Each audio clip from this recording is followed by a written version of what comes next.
안디옥 교회에 파송을 받은 바울의 전도팀은 구브로에서의 사역을 마친 이후에 버가를 거쳐 비시디아 안디옥에 도착을 했습니다.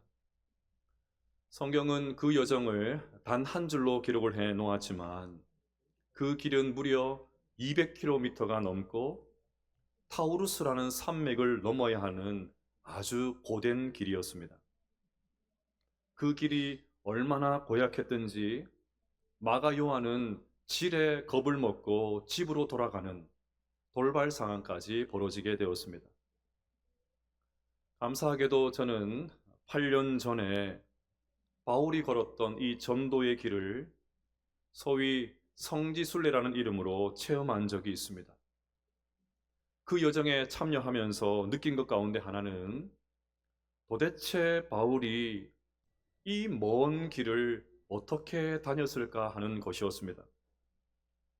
추우면 히터가, 더우면 에어컨이 빵빵 나오는 차 안에서 그 안락한 시트에 앉아서 이동을 해도 이렇게 엉덩이가 아프고 허리가 욱신거리는데 도대체 바울은 어떻게 다녔을까? 더욱이 지금과 같이 도로 상황이 좋은 것도 아니고 교통수단이 다양한 것도 아니고 다양하지 않은 정도가 아니라 그냥 주구장창 걸어 다녔겠지요. 더욱이 숙박시설도 많지 않았던 그때에 어떻게 이 엄청난 거리를 종횡무진하면서 다녔나는 것입니다. 이런 생각은 이내 복음은 바로 이런 것이라는 결론으로 이어졌습니다. 여러분, 복음은 고상한 지식이 아닙니다. 철학이 아닙니다. 듣기 좋은 말도 아닙니다. 점잖게 고상을 떨고 앉아있는 것도 아닙니다. 복음은 희생입니다. 명사가 아니라 동사입니다. 그래서 예수 그리스도의 복음, 십자가의 복음은 아무리 멀어도 가게 합니다. 아무리 힘든 일도 기꺼이 하게 합니다. 주변에서 어떻게 그런 큰 희생을 할 수 있냐고 찬사를 보내도 일체 생색내지 않습니다. 복음을 제대로 아는 사람, 하나님의 은혜를 제대로 깨달은 사람은 어떤 것도 희생이 될 수가 없습니다. 그저 당연히 하는 것입니다. 우리는 교회를 세우고 하나님을 섬기면서 크고 작은 희생을 한다고 생각합니다. 제가 아는 청년은 그 어렵다는 명문대학을 나온 이후에 한 대형사 방송국의 PD 그 들어가는 최종 면접에서 주일에는 교회에 가야 되기 때문에 방송 제작을 할 수 없습니다. 그 말을 하는 바람에 낙방을 하고 말았습니다. 직업상 희생을 한 것입니다. 어떤 분들은 시간의 희생을 합니다. 우리 교회만 해도 주중에 얼마나 많은 분들이 교회에 나와서 자신의 시간을 드리는지 모릅니다. 또 물질의 희생을 합니다. 간혹 11조와 헌금을 하면서 스스로 대단히 뿌듯해하는 분들이 있습니다. 우리 교회는 없는데 다른 교회는 있다고 합니다. 이 정도로 헌신하는 나는 꽤 괜찮은 사람이지, 이 정도로 봉사하고 이 정도로 헌신하고 내 것을 내놓으니까 마치 대단히 좋은 그리스도인이 된 양 그렇게 자부심을 갖습니다. 하지만 복음을 제대로 아는 사람은 결코 그럴 수가 없습니다. 내게 주신 하나님의 은혜가 너무 크니까 먼 길을 마다하지 않고 가는 것입니다. 한없이 부족한 나에게 영원한 생명을 주셨으니까 내 생명도 아낌없이 내놓는 것입니다. 보배로운 주님의 피로 나를 구원해 주셨으니까 이 주님의 은혜를 기억하면서 나의 작은 물질을 들여서 마땅히 감사하는 것입니다.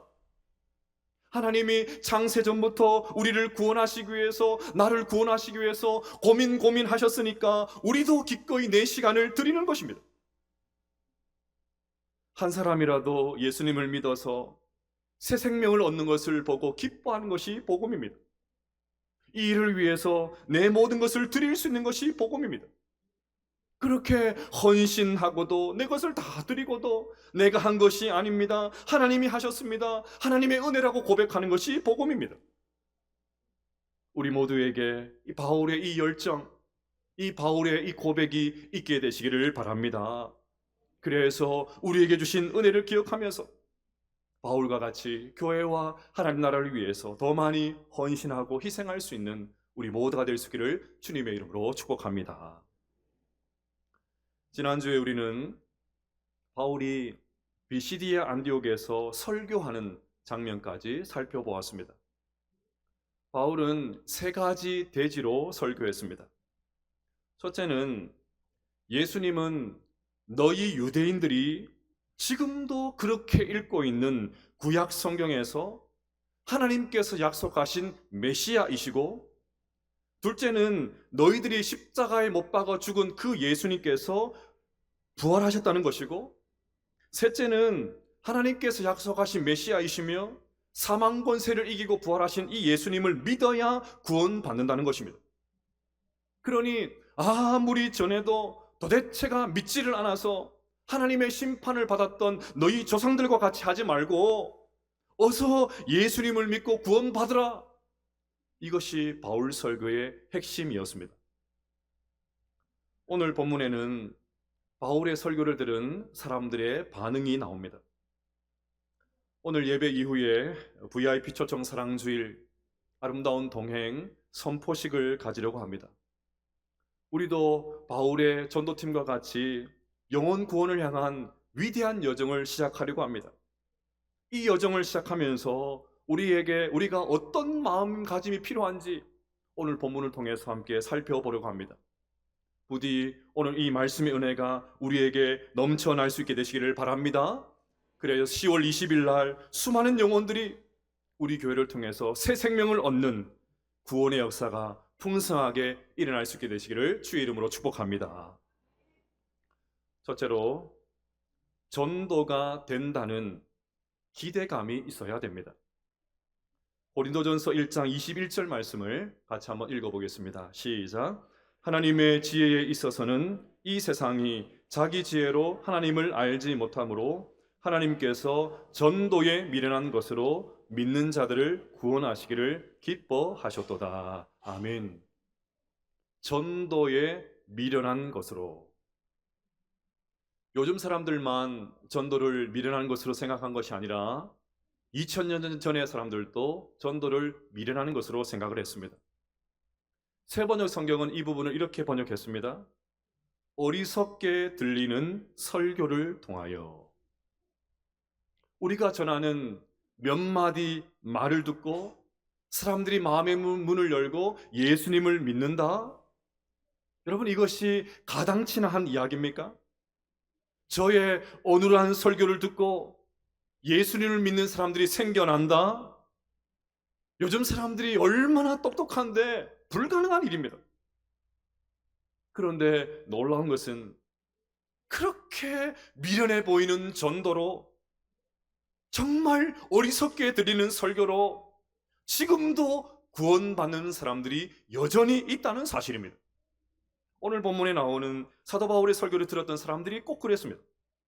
42절을 보시면 그들이 나갈새 사람들이 청하되 다음 안식일에도 이 말씀을 하라 하더라. 해당에 모인 사람들이 바울의 설교를 다 듣고 나가면서 바울에게 다음 안식일에도 또 오십시오. 더 듣고 싶습니다. 오늘 하셨던 설교 그대로 다음 주에 또 해주십시오. 이러고 있습니다. 청하되라고 되어 있는데 이 말은 한 번만 그렇게 한 것이 아니고 계속해서 요청했다는 말입니다. 그러니 그들이 얼마나 설교를 더 듣고 싶어 해서 얼마나 바울에게 매달렸는지 여실히 알 수가 있죠. 만약에 오늘 제가 목사님 오늘 설교 은혜 많이 받았습니다. 다음 주에 똑같은 설교 한 번 더 해주십시오. 더 듣고 싶습니다. 또 듣고 싶습니다. 이런 말을 들으면 제 마음이 어떨까요? 야호! 한 웃음을 지를 것입니다. 일주일 내내 막 두 다리 쭉 펴고 마음 편하게 잘 것입니다. 다른 거 뭐 설교할 필요도 없고 오늘 했던 설교 또 하면 되니까 얼마나 좋습니까? 제발 그렇게 좀 말 좀 해주세요. 실제로 저는 이것을 경험한 적이 있습니다. 한 교회에 헌신 예배 인도차 설교를 하러 갔습니다. 부족한 사람이 낯선 교회에 가서 설교한다는 것 자체가 참 감사한 일이죠. 비록 우리 교회 성도님들은 아니지만 크게는 다 하나님의 백성들이니까 최선을 다해서 설교하고 돌아왔습니다. 그런데 1년 뒤에 또다시 그 교회에서 저를 청하는 것이 아니겠습니까? 그래서 또 갔지요. 얼마 전에는 우리 노예에 속한 한 교회의 기도원에 다녀왔습니다. 설교를 마치고 목사님을 뵀더니 12월 달에 또 오라고 하십니다. 이참에 1년에 2번은 고정으로 왔으면 좋겠다. 그렇게 말씀하십니다.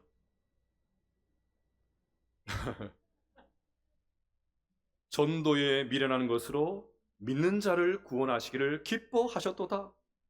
어리석게 들리는 설교를 통하여 믿는 사람들을 구원하시기를 기뻐하셨도다. 이 말씀 그대로지요. 사실 바울이 했던 설교는 유대인들이 모르는 내용이 아니었습니다. 별로 새로울 것도 없습니다. 그런데 그 말씀을 들으니까 내가 살 것 같습니다. 이것이 진짜구나. 이것이 살아있는 말씀이구나. 이것이 하나님의 음성이구나. 그렇게 느끼니까 또 듣고 싶은 것입니다. 이것이 끝이 아니었습니다. 43절을 보시면 회당의 모임이 끝난 후에 유대인과 유대교에 입교한 경건한 사람들이 많이 바울과 바나바를 따르니 두 사도가 더불어 말하고 항상 하나님의 은혜 가운데 있으라 권하니라. 설교를 끝나자마자 사람들이 바울과 바나바 곁으로 우르르 몰려듭니다. 예배를 마쳤는데 집에 갈 생각을 하지 않습니다. 좋았다는 것입니다. 감동을 받았다는 것입니다. 무언가 더 듣고 싶다는 것입니다. 조금 전에 불렀던 찬송과 가사 그대로지요. 나 항상 듣던 말씀, 나 항상 듣던 말씀, 주 예수 크신 사랑 또 들려주시오. 이 찬송 그대로이지 않습니까? 44절을 보십시오. 말만 그렇게 한 것이 아니었습니다. 그 다음 안식일에는 온 시민이 거의 다 하나님의 말씀을 듣고자 하여 모이니 얼마나 많은 사람들이 모였든지 성경은 온 시민이 하나님 말씀을 듣기 위해서 모였다. 그렇게 기록을 해놓았습니다. 코로나로 인해서 중단되었던 전도 행사를 2년 전부터 재개를 했습니다. 2년 전에 전도 행사를 준비하면서 솔직히 제 마음에는 걱정이 많았습니다. 아직 코로나가 한참 진행 중인데 사람들이 올까? 전도가 될까? 더욱이 코로나 3년은 그야말로 교회에게는 혹독한 시간이었지 않습니까? 언론의 과도한 질타와 교회의 미숙한 반응이 합쳐져서 사람들은 교회를 혐오했습니다. 어디 가서 나는 교회 다니는 사람입니다. 말도 하지 못하는 그런 시간이었습니다. 모이기만 하면 눈치 보고 그랬지 않습니까? 그런데 사람들이 과연 올까? 전도하는데 올까? 너무너무 걱정이 많았습니다. 하지만 뚜껑을 열어보니까 기우였습니다. 그동안 전도하지 못한 일이 못한 것에 한이라도 풀듯이 막 열심히 성도님들이 전도하셨습니다. 많은 VIP들이 오셨지요. 무엇보다 설교를 들은 VIP분들, 초신자분들의 피드백이 너무 좋았습니다. 한 성도님이 사랑주의를 마친 이후에 제게 이런 문자를 보내주셨습니다. 당사자의 허락을 받고 여러분과 나누겠습니다. 존경하는 목사님, 금식하신다고 너무 수고하셨습니다. 차량 수송 중 초청인들이 목사님 너무 좋으시대요. 내년에 또 불러달래요.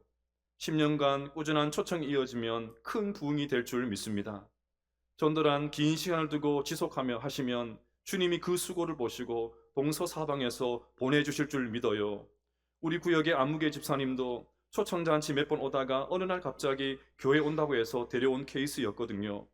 어떤 분은 제사를 자신에 대해서 끊으려고 유언으로 아들을 교회에 다니라고 하겠대요. 차량 수송 2번 왕복 중 이런저런 에피소드로 너무 웃기는 참 좋은 천국 잔치였답니다. 교회에 한 번 오는 것도 큰 행복인 것 같답니다. 뛰어난 영성과 지성으로 사람들의 마음을 감동시키시는 최고로 엑셀런트한 멋쟁이 울 목사님께 수고와 감사의 박수를 드립니다. 늘 강건하시길 기도드립니다. 작년에는 또 이런 문자를 주셨습니다. 존경하는 목사님, VIP 초청 말씀과 기도 여러 가지 준비하신다고 너무 수고하셨습니다. 저는 초청 때마다 한마디도 묻지 않고 차만 운행하는데 가다가 늘 목사님 칭찬을 하시는 분들이 계셔서 너무 행복합니다. 오늘 또 처음 오신 아무개님이 목사님 설교 말씀이 너무 진솔하고 좋아서 한 말씀도 안 빼먹고 귀에 쏙쏙 들어와 너무 좋았다고 했지요. 그러는 중 아무개님이 너무 설교를 잘해 시간이 언제 갔는지 모른다는 말씀을 하셨지요.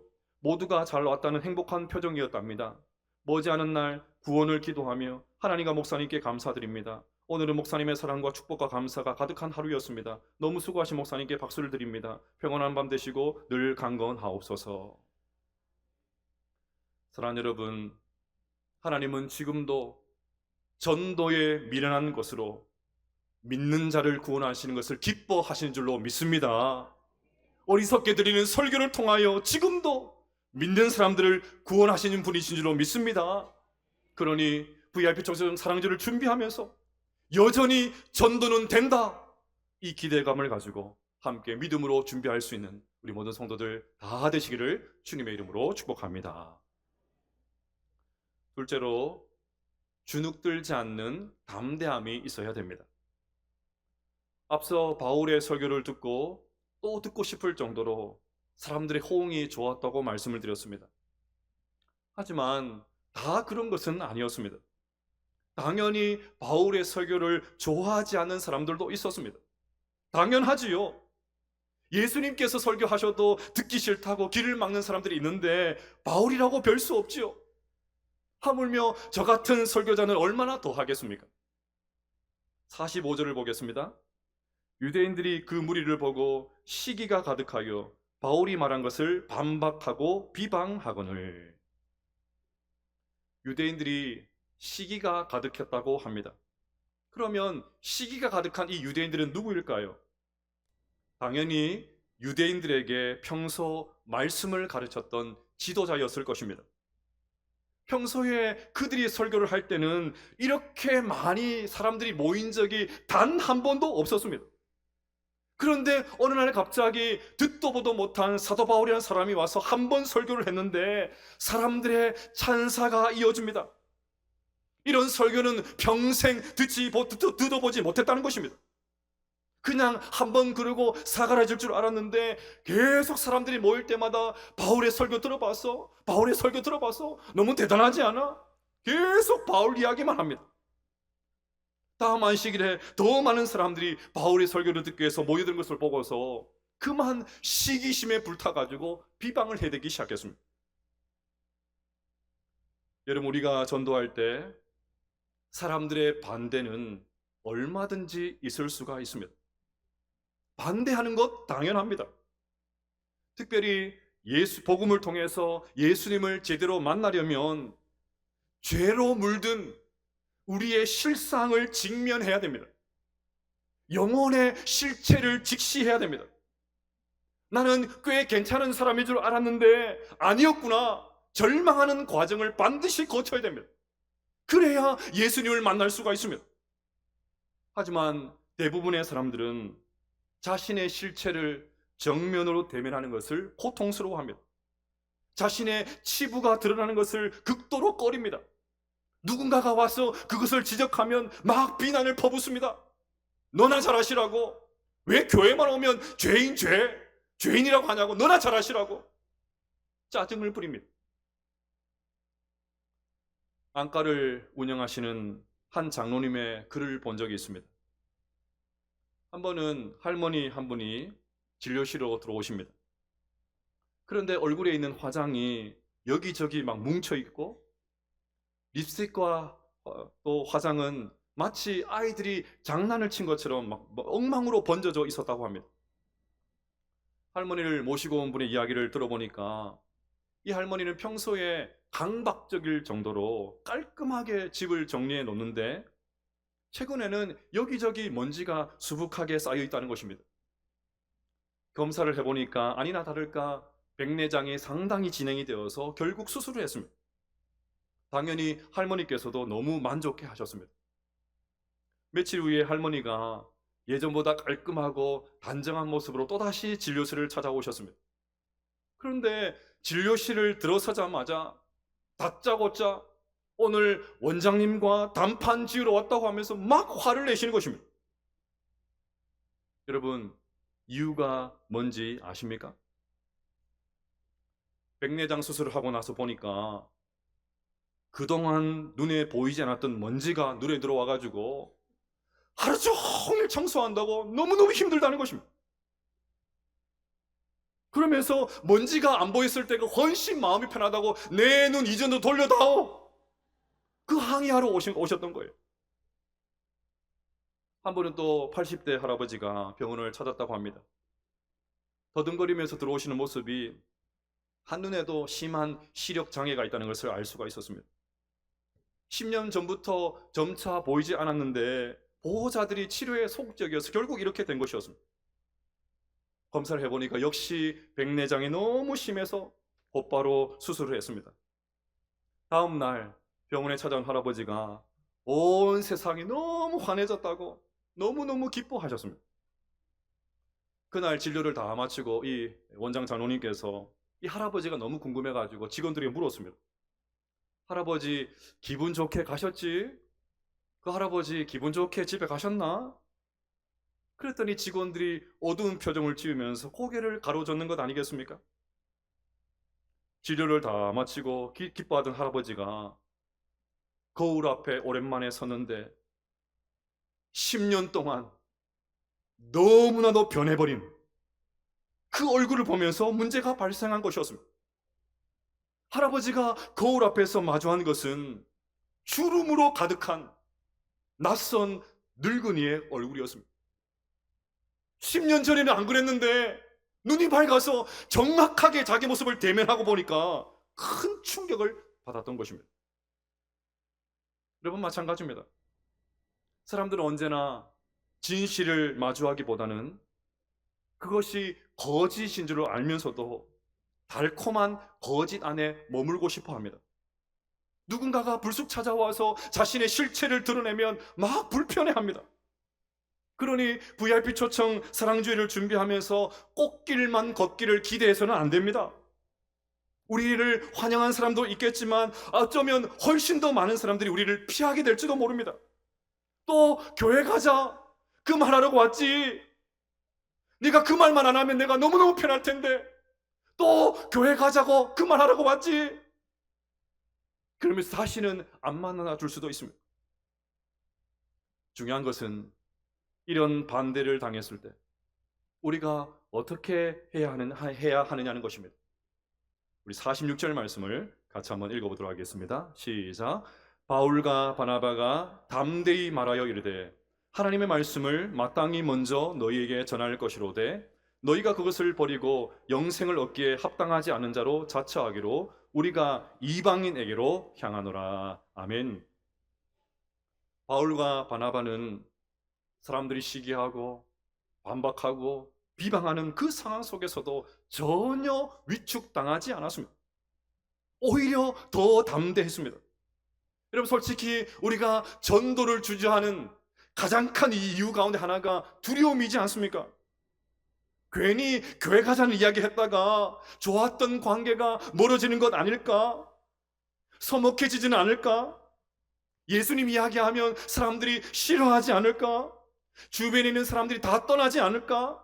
내가 하는 일들이 피해를 보진 않을까? 단골 손님 다 떨어져 나가는 건 아닐까? 부끄러움을 당하는 것은 아닐까? 내 체면이 깎이는 것은 아닐까? 창피를 당하는 것은 아닐까? 여러분 괜찮습니다. 바울도 이런 대우를 당했는데 우리가 뭐라고 이런 대우를 받지 말아야 될 이유가 무엇이겠습니까? 하물며 예수님도 사람들에게 배척당하셨는데 우리는 얼마나 더 배척을 당하겠습니까? 복음을 전할 때 반대가 있고 비방당하는 것은 너무나도 당연합니다. 당연한 것으로 받아들여야 당황하지도 않고 상처도 받지는 않습니다. 중요한 것은 어떤 대우를 당한다 해도, 어떤 비방을 받는다 해도, 어떤 멸시를 당한다 해도 바울과 바나바와 같이 담대하게 주님이 주신 전도의 사명 끝까지 감당해 나가는 것입니다. 열매를 맺게 하는 분은 하나님이십니다. 그러니 우리는 그저 조금 창피를 당해도, 이런저런 오해를 당해도, 조금 부끄러움을 당해도 그냥 뿌리는 것입니다. 하나님 다 알아서 하실 거예요. 그냥 하는 것입니다. 48절과 49절 말씀을 읽어보도록 하겠습니다. 시작. 이방인들이 듣고 기뻐하여 하나님의 말씀을 찬송하며 영생을 주시기로 작정된 자는 다 믿더라. 주의 말씀이 그 지방에 두루 퍼지니라. 아멘. 반대에도 불구하고 담대하게 복음을 전했던 이 바울과 바나바, 어떤 결과가 일어났습니까? 영생 주시기로 작정된 자는 다 믿게 되었다. 반대 속에서도 하나님 말씀을 전했을 때 온 지방에 하나님 말씀이 퍼져나갔습니다. 52절을 보십시오. 제자들은 기쁨과 성령이 충만하니라. 바울과 바나바가, 이 두 사람은 비시디아 안독에서 쫓겨났지만 바울과 바나바의 전도를 받은 기쁨과 성령이 충만했던 제자들이, 성도들이 그곳에 남아서 계속해서 전도 사역을 감당할 수 있었던 것입니다. 사랑하는 성도 여러분, 지금도 여전히 전도가 된다, 하나님께서 지금도 전도의 미라는 것을 가지고 구원받는 사람들을 돌아오기를 기뻐하신다, 이 기대감을 가질 수 있게 되시기를 바랍니다. 어떤 반대 속에서도 주눅들지 않고 담대하게 나가게 되시기를 바랍니다. 그래야 근본 VIP 초청 사랑주를 통해서 영생 주시기로 작정된 자가 다 주께 돌아오고 우리 주님의 말씀이 온 언양 땅에 두루 퍼지는 역사가 일어나게 되시기를 주님의 이름으로 축복합니다.